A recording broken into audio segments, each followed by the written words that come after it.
When you go in and talk to somebody in a potential client situation and they ask you a question, chances are a lot of other people have those questions. So write those down and just make those blog posts. This is the Art of Lawyering podcast, a show all about making more money, being a badass attorney, and loving your life. The Art of Lawyering is all about becoming the best you possible. Whether you are a law firm owner, an associate attorney, or somewhere in between, this podcast is built to help you get the most out of life.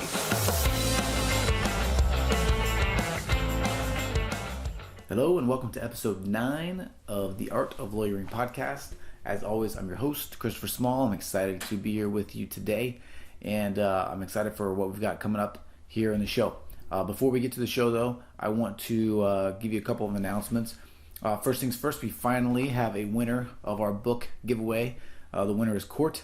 He knows who he is. I know who he is. He's going to be winning. I can't even remember what the name of the book is right now, and I don't have it in front of me. But it's a ridiculously good book. It's a Michael Gerber book, and it's great.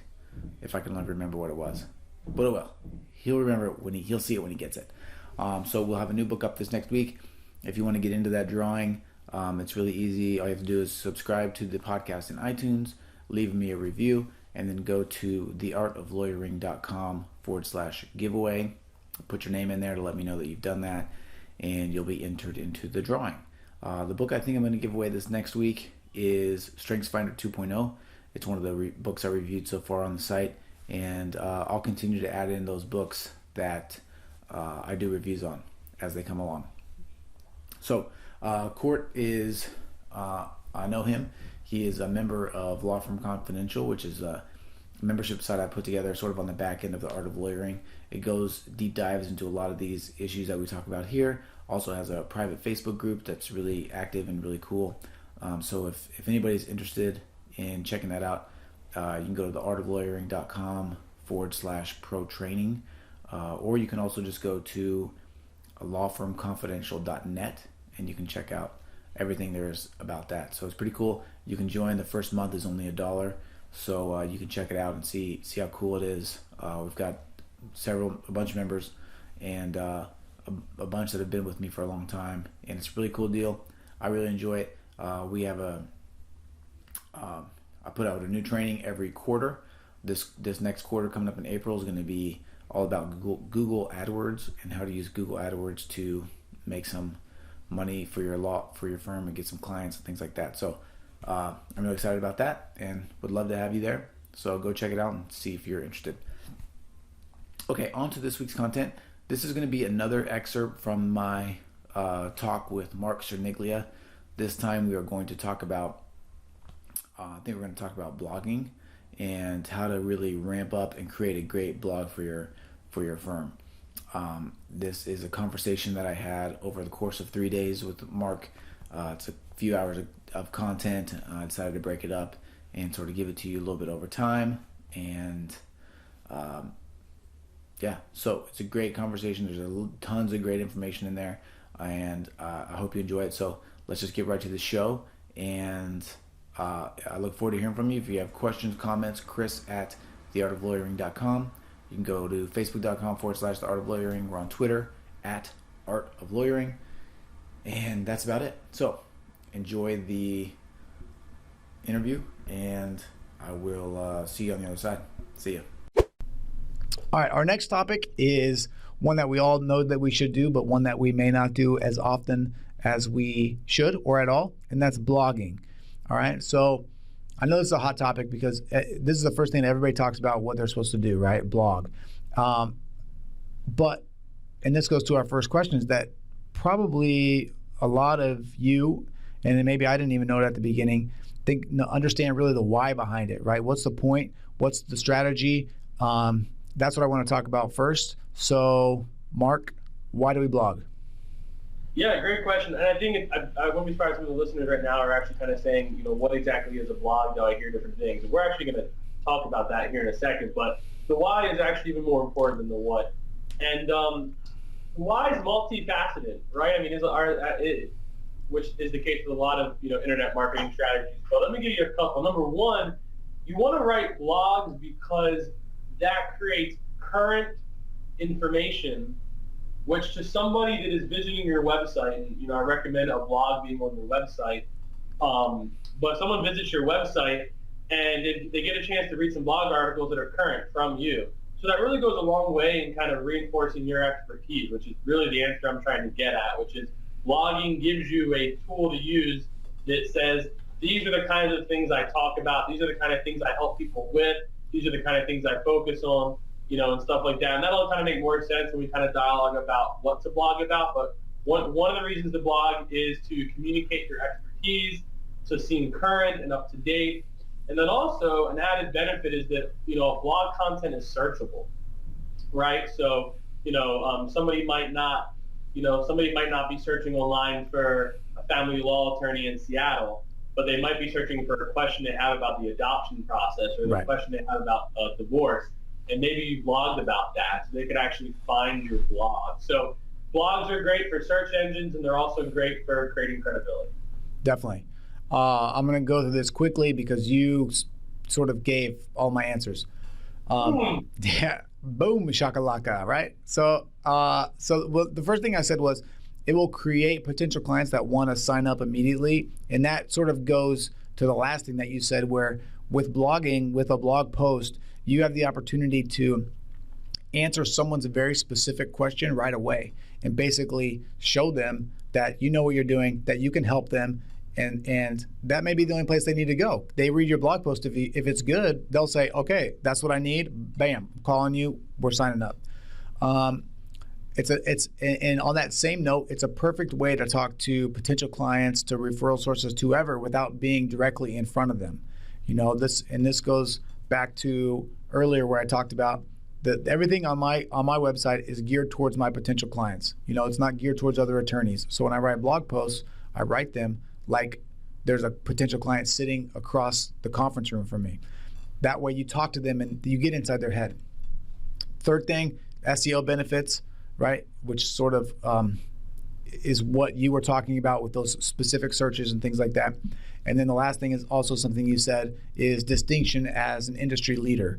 If you continue to talk about what you do and how you do it and comment on sort of industry changes and new things that come out, people will have no option but to see you as an industry leader because you're talking about it. And there's no one else that's doing it like you. So those are my answers. I don't know if you got anything else on that topic or not. No, that's great. Pretty much killed that one. So that's good. I like it. All right, next question. This is what happens. When I talk to people, I tell them, hey, what should I do for my internet presence? Use a blog. Okay, all right.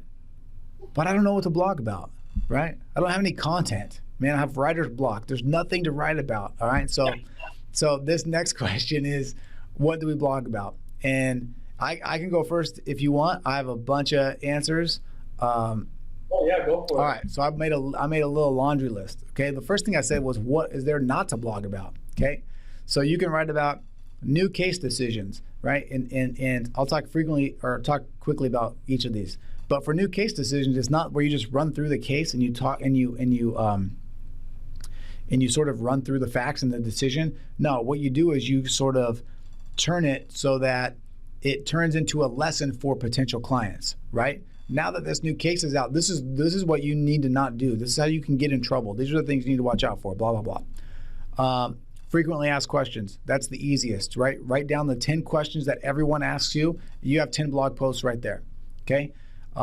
Infrequently asked questions, okay? Write down the questions that only a few people ask and use those as blog posts. Those are endless. When you go in and talk to somebody in a potential client situation and they ask you a question, chances are a lot of other people have those questions. So write those down and just make those blog posts.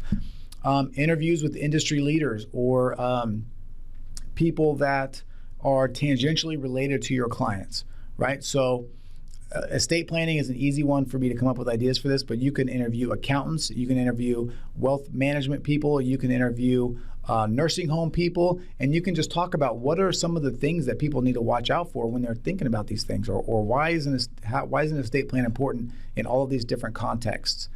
That's also, by the way, a great way to make connections with potential referral sources, is those interviews with people that you want to do business with, because you kind of get to showcase them and give a little, and they'll want to give a little.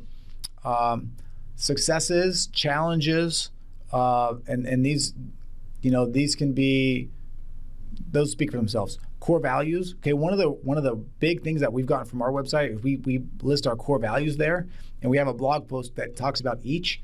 And it's surprising how many times people call up and say, man, your core values were awesome. That's not something that anybody has on their website. So I think that that's something that can help to differentiate you, just tells people more about really what's behind the why that you do it. What not to do, right? That sort of can go to sort of frequently asked questions, but what not to do, how to stay out of trouble, how to avoid problems. Avo answers. Okay, if you ever need something to write about, go to Avo, type in your practice area. There's a whole bunch of crazy people there asking questions. Okay, and those are easy. Cherry pick one of those. Boom. Right. Yahoo Answers the same. I'd like to confirm that you just said on air that there's crazy people on Avo. There are crazy people. Jesus, real crazy. You'll see. Go check it out. Yahoo Answers the same. Quora. You might be able to find some stuff on Quora. Other attorneys' websites. Okay, it's okay to go and sort of cherry pick ideas, and what I mean by that is you don't copy what they write. Take the idea and give your spin on it. Okay. You can even respond, by the way. This is a great way to get traffic to your website, would be to sort of call somebody out in a nice way, or to expound on something that someone else says. If you can get them to reply to you, if they have a lot of followers and stuff, that can jack up your presence big time, very quickly. Amazon book tables of contents is another great place to go, or like your practice area table of contents, like your desk book or something. And then the last thing I have is newsjacking. Newsjacking is when you take a current event, you put your legal spin on it, and you write a blog post on it. So an example for me is like Josh Gordon, NFL player for the Browns. He got suspended for violating the league's substance abuse policy, and he used the my buddies were smoking weed defense, right? So I wrote a blog post on my buddies were smoking weed defense, and the viability of that in his and I used his facts, and I used his name and the Cleveland Browns and stuff in that sort of post, right? But you can see it's not necessarily just writing a news story. It's all this stuff. Whenever you borrow something from someone else, an idea, you want to give your spin on it. You want to give your opinion on it. That's my list. Man, well, I don't know what I'm supposed to say. I think here's something I can say. If you didn't write those down as you were listening, you should seriously just pause this right now, rewind it, and write them down. I mean, what is there to add? Let's just move on. You win. Right. Yeah. You should never run out of content if you just shouldn't. That's it. Okay. Okay. Next question. Blog versus news. Right. And that's a perfect sort of lead into my last place to write. My last blog topic sort of nugget is, what's the difference between blogging versus just, talking about the latest car accident that happened in Seattle this week? Right. Or blogging and news in general. This is something I see a lot when I talk to clients about, blogging and things like that, is identifying this difference. So blogging would be a lot of things we just talked about. The way I sum it up, to kind of give it some labels, is it's practical, helpful, insightful information. It's meant, so if you're a business attorney, you might write a blog article that's, business litigation 4 tips to keep your business out of the courtroom. Or you might write a blog article titled the 5 clauses that should be in every one of your business contracts. If you're a family law attorney, you might write a blog article that's, considering divorce, here are 5 things, that you haven't considered yet, most likely, things like that. So, and all of that can stem out of, your list, Chris, FAQs, things people probably aren't thinking about, concerns, questions, things like that. News, I think news has a place on a website, but news is really more like, hey, we just won this case. Right. News is, I just appeared on the radio or I just got published in this thing or whatever, here's some more information about it. News could also be any charitable work you're doing. involvement in the community, speaking engagements, having a place to comment on your website about things that are happening to you or your firm is really great. I almost kind of look at it as like a little PR section. Right. But let's leave blog for a place that you provide practical, helpful, and insightful information. Again, information being probably the key term there to your audience, and let news be, it really is a little bit more self-centered. It's kind of like, hey, look at us, look what we're accomplishing, or look what we did. That actually has a place on a website, but I think that you should separate that from your blog. Right. I agree. And I guess the only thing I'll add is, for me, nothing should go on your blog unless it has your own angle or your own point of view inserted in it in some way. You see these blogs, I guess, in quotation marks, that are all, like I said, latest traffic accidents that have happened, or even recent case decisions where it's just literally the text of the case. That's not a blog, okay? That's not. Do you even really want that on the website? No, that's right. You don't. So it's not enough. That's not. It's not good. It's not good enough, and it's not effective. So that is my short answer to that question. I thought what you said was spot on. No, but that's a good point, though. I think we should actually clarify that distinction, because I kind of jumped into what's appropriate for news, but I didn't really comment on what's not appropriate for news. And really, yeah, who cares about the latest traffic accidents? I mean, unless you're going to share your spin on it and make it a blog article, great. Otherwise, don't do anything like that. If you're going to have a news section, make it relevant to your practice and things that you guys are accomplishing or doing. Yeah, you don't need to be talking about some of those examples you just gave. I think that is really important. There's just no value, and you're probably paying someone to post that for you, right, and it's just really pointless. Right. It's yes, agree. Okay, now this is the cool thing about blog posts or blogging in general, is that it doesn't have to stop at the blog. It doesn't have to stop at your website. So what are some ways that we can leverage blogging effectively? And I have a list again here. Okay, so. Did you prepare for this? I did a little bit. I thought I wrote the questions out and looked at them because I wanted to be able to answer them. So I did. I overachieved here. I usually don't do this much, but I did. And this is some stuff that I've been thinking about anyway. So this was top of mind. But no, we'll all give you a break, Chris. And this is your main job is being a lawyer. So. Yeah, well, I want to give some value to here, and plus, hey, I like to talk about this stuff. I'm geeky about this stuff, so I can't help myself. But I usually, for me, I don't, and here's the thing, I don't use all of these all the time, but I use a lot of them all the time.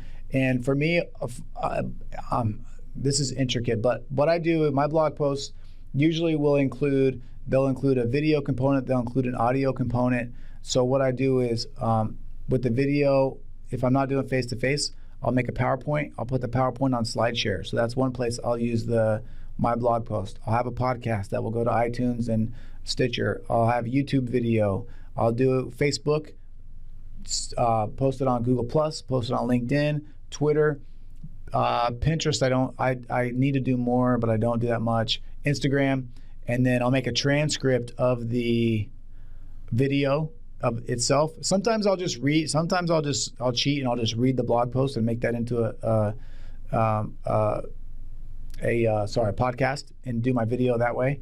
But if I don't, if it's just me talking, then I'll make a transcript of the video and put that up too. So that's how I leverage it. Basically, the beauty of a blog post is that it can be shared all over the place. The sky's the limit. So you can, by taking the time to create one good piece of content, you can use it many different places over a very, very long period of time. Yeah, I wouldn't add too much of that. I would just say that probably my favorite place to see blogs leverage is in newsletters. Yeah.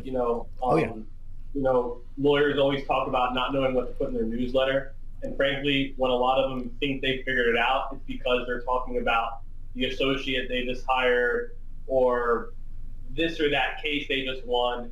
And, we'll get into this more in a later segment when we talk about newsletters, but it's not really what people are looking for in a newsletter, And if you're writing blogs with the advice we're giving you, which is make them informative and helpful and interesting to your audience, then using your blog in your newsletter as well makes your newsletter informative, helpful, and interesting to your target audience. And now you've killed two birds with one stone, because now you've got the primary content.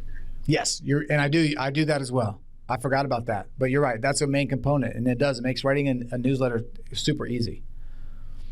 All right, perfect. That was great. Yeah, the one I missed. Dang it, you're too good. All right. I don't do preparation. That's right. It's just in you. It's just a part of you. All right.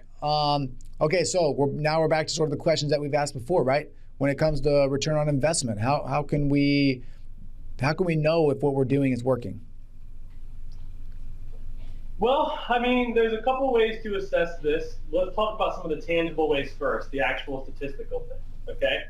If you're blogging consistently, it's reasonable to expect in the long run that actually could create some more traffic to your website, because all that content is searchable. I'm not saying it's going to be some humongous spike, but again, if somebody searches for a question they have about how to handle DUIs and you blogged about that specific question, they can actually find your blog now. So I think you could look at little things like, small increases in website traffic and things like that.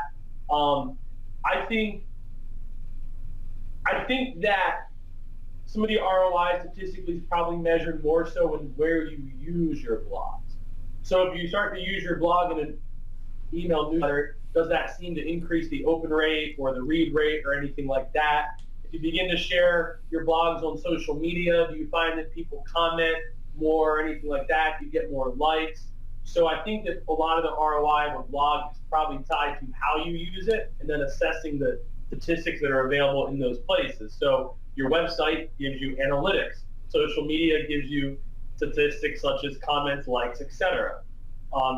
Email platforms like Constant Contact and MailChimp give you data such as opens, clicks, things like that. So, however, I would also kind of add what I would call more the intangible side of ROI, which is, kind of like Chris, you commented that somebody called and said that, they love that you talk about your core values.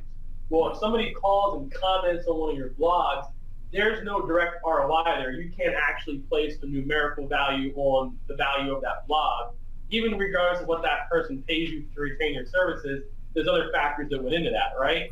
But that your blog contributed, so you kind of have to assess the more intangible, the more organic return, if you will, on kind of like, yeah, you know what, like I'm getting more compliments now. People are telling me they like my blogs. They seem to have, a client calls me and they seem to have a better idea of what I do now. Right. Those are things that you kind of have to pay attention to. You have to kind of be on your toes and looking for. If people are calling you and constantly have a million questions and don't have a full understanding of what you do, you should probably start blogging and making it more clear what you do and how you help people, and then look to see if that changes in the conversation. And that's a different kind of ROI, right? Because the ROI you're getting there, the return you're getting there is less time trying to help clients understand what I'm doing, Right. Less time trying to convince a prospect that I'm the right person for their needs. So I think that you really kind of have to assess both sides of the coin, both the statistics that you can, but also the intangibles. Right. Definitely. I mean, yeah, it is hard to, this is, again, something that's hard to track, but it's part of an overall strategy that, again, should just make your bank balance bigger. I mean, at the end of the day, that's what this is about in some ways, right? I mean, you're doing this stuff to let people know who you are and what you do so they can hire you to help them. So that's what will happen. And the thing is, too, that's it. And this kind of what you talked about, but all this stuff works together. It works in tandem, so your social media, even your social media presence, for example, is probably going to do better if you are sharing your own unique, good content over time. You can share other people's too, and that's great, but you're going to establish that expertise. You're going to get people interested and active if you're sharing your own stuff too. So, and Chris, I want to add to that comment too, because you just made me think of something that, really I could probably bring up during any one of these segments, so there isn't really a better time than now. And I want to share this as more of a perspective I hope to instill in the listeners out there. You really need to try to do your best to understand how well these things play together. Right. When you begin to not do one of these things that we're talking about, okay, we've talked about websites and social media and blogging so far. We're going to be talking about video and newsletters and some other things. when you begin to remove some of these things from the equation of your internet marketing, strategy, you need to understand the repercussions of that. I can't tell you, and this is kind of the point I wanted to make, how often I have a conversation with someone and kind of present these solutions to them as a package.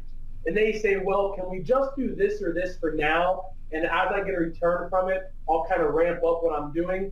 And look, we certainly have solutions to do that, and I think other marketing companies do. But what I want to share is, if you can do the majority of this stuff out of the gate, do it. Right. Because it's gonna make all of it better, and it's gonna make every dollar you're spending go further for you. Because like you just said, your social media is better because you're now blogging, and that makes your social media better, and that blogging now makes your website better because those bloggers are on your website. Right. And now your website's doing better because you have social media, which is driving traffic to it. You have blogging, which means more people can find you through search engines, through your blogs. And so all of these things are just complementing each other and working better. And so when you begin to remove something from the equation, it's not that this stuff can't work, but it just doesn't work nearly as well.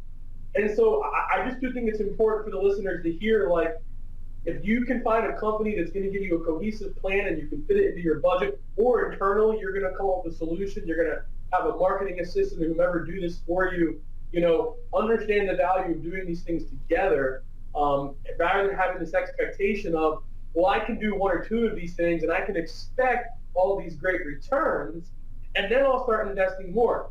Frankly, you might still get a return, but it might take twice as long. It might not be as good a return. You might not even get the return. Right. Because it might be the one thing you're not doing that pushes somebody over the edge, and you just don't know that. So, I really like to see people kind of, go for the gold, if you will. I just think that that's a more winning strategy here. I don't know if you have any experience or thought on that, but again, that's kind of a topic that could have come up anywhere. So I kind of segmented there, but I feel like everyone I talk to is in that situation and has that thought. So I'm sure some of you guys out there do too.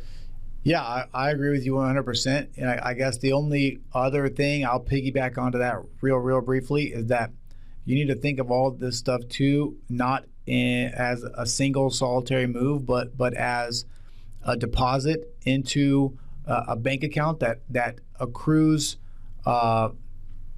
interest in a compound manner, So it's not just writing the one blog post that's going to make the difference in your business. It's writing one blog post a week over a year that's going to make a difference. And it may not be any single post, but it's sort of like the sum of the parts is not as great as the value of the whole, right? I said that wrong, I think, but you get what I'm saying. So anyway, that's the other thing. And it goes with all of it too. That's why all of this stuff works together, is because it all compounds upon itself. So the rate of return is just so much greater if you do it all. I think that's a good spot. But what you said is exactly right. It's a cohesive unit. It all works together. Okay, last topic on this section. Then we're going to move on. Again, common mistakes. Is it your turn, I think, to go first? Maybe it's my turn. Oh, it's my turn. It's my turn. Yes. I'm ready for this one. I have two.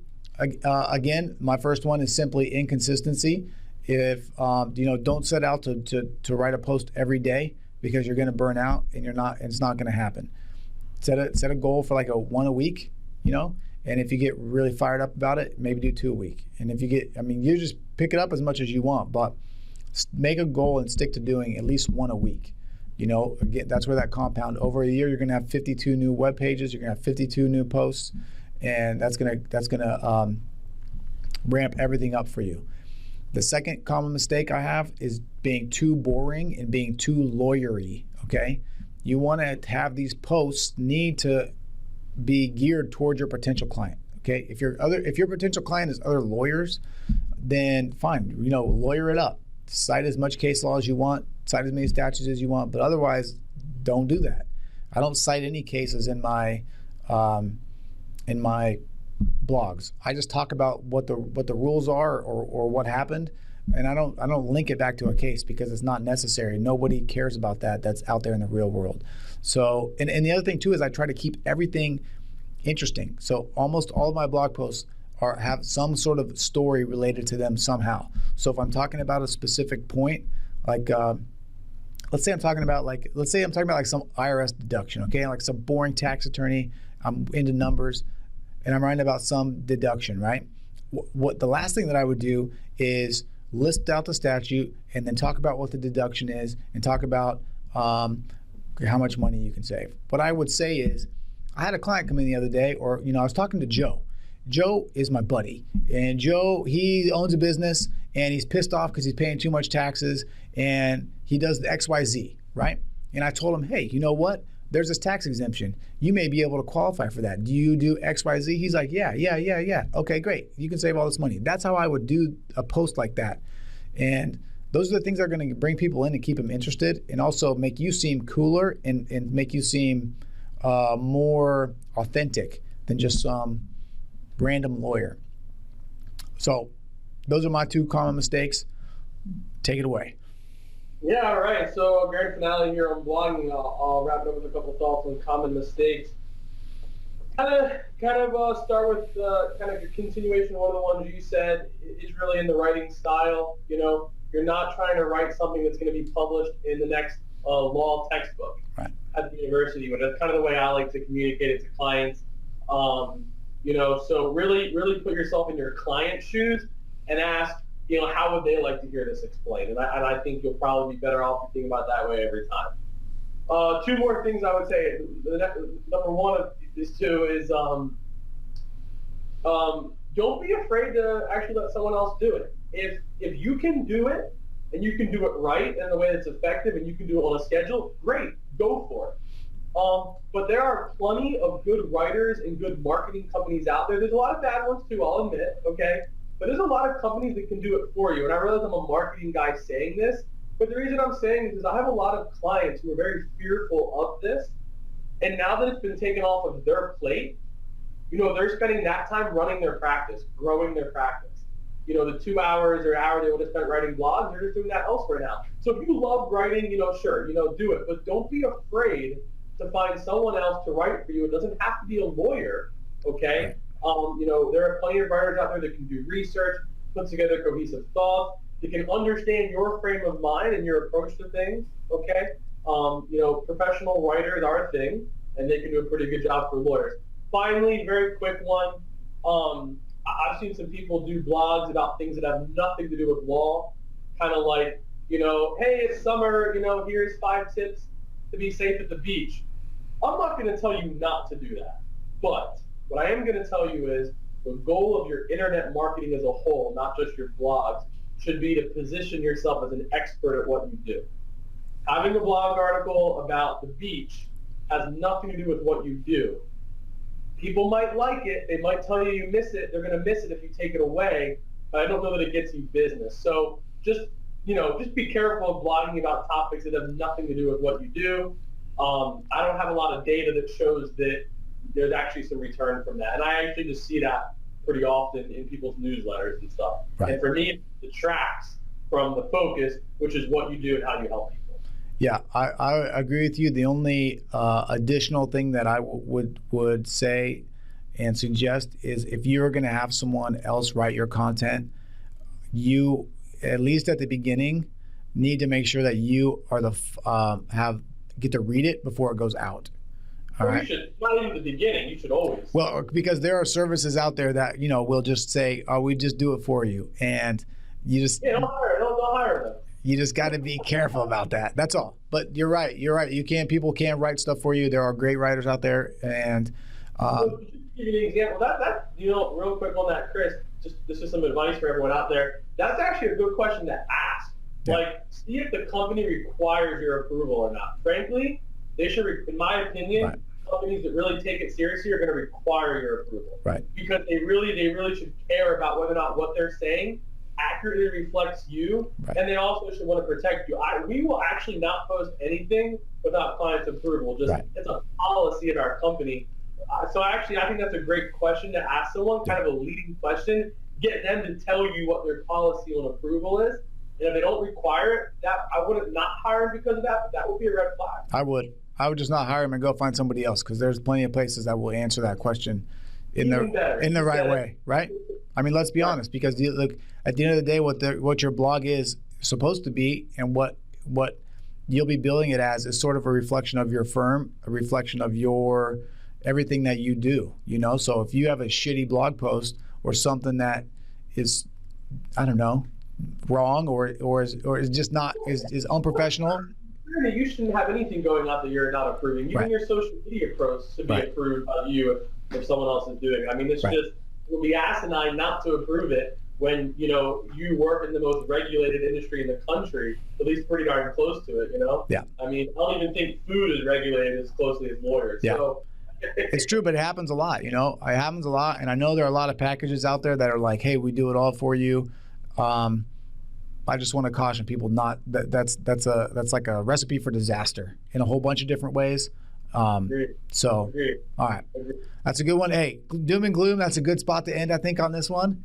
No, I'm kidding you. Well, all your stuff. That's right.